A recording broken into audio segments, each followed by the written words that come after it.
What's up, guys? I'm doing this in my car right now. My dog's in the back. Uh, it's basically the only time I could really do it. I just got back from a run, so I'm a little bit whatever. Anyway, I read 8 books in the month of January. This is a list of the books that I read, what I thought about them, and in order from basically worst to the absolute best. So, the absolute worst book I read in the month of January was The Haunting at Mosley Manor. I gave it a 1.5 stars out of 6 because, I mean, it basically was like two stories into one. Characters didn't really stick with you, it was very forgettable. It wasn't a really good read. I didn't really want to finish it, but I ended up finishing it. It wasn't that good at all.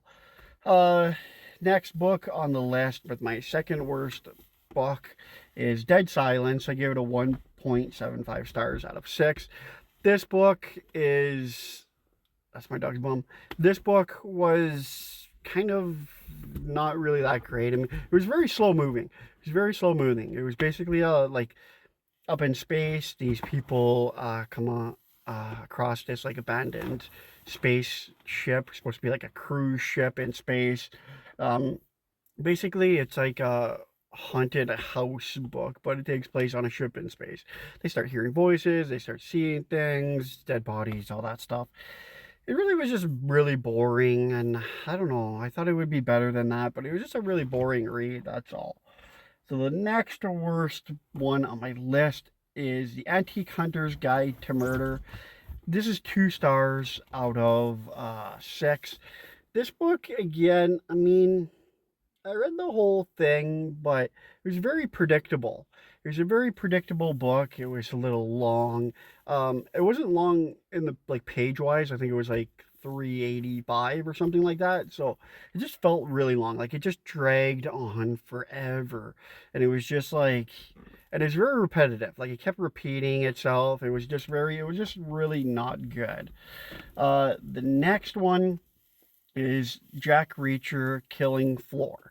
Now, this is a 3.7. Oh, sorry, no. The next one on the list, sorry, is 25 Days with 2.5 stars. And the reason that I gave it 2.5 stars out of 6, and it is higher up on my list, is because the beginning half of this book was actually really good. It was really good, but it was trying to be something that it just wasn't. It couldn't pull it off. Like, it was trying to be like this thriller book, but it ended up just becoming about a book about an abduction.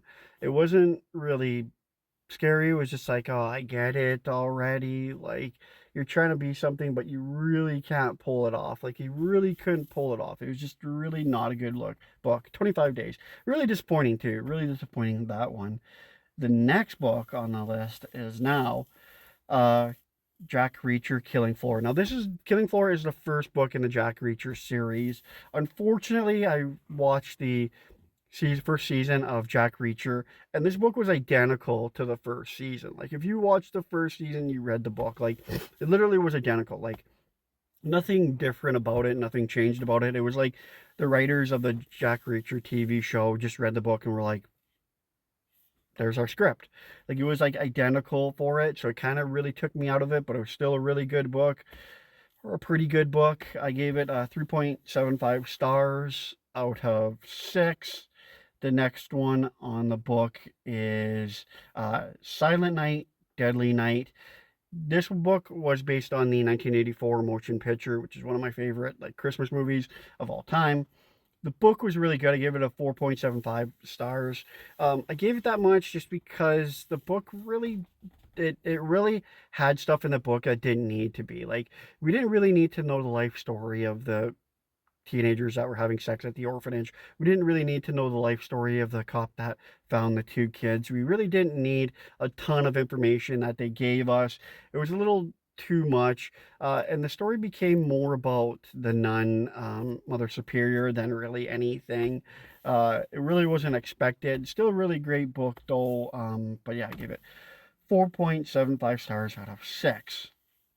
The next book is Psycho.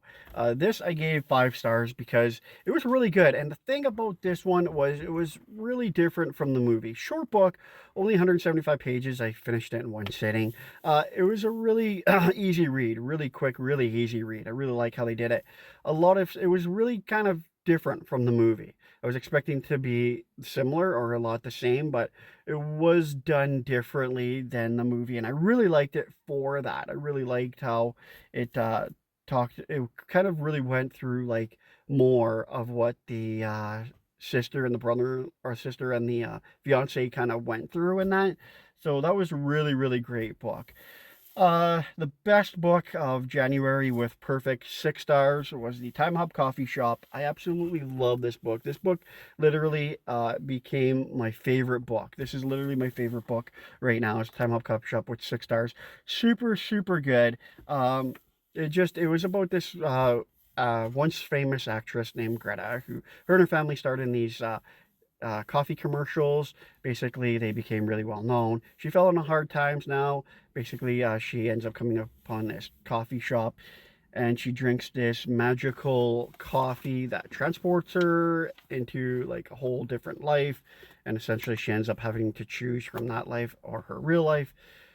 Really, really good book. Really amazing book. I really recommend it to anybody for sure. Really, really great, great book. Definitely. But that is it. That is the 8 books, trying to think, that I read in January from worst to absolute best. February, so far, I only have 2 books read, but we'll go through that when time comes. Thank you, and subscribe.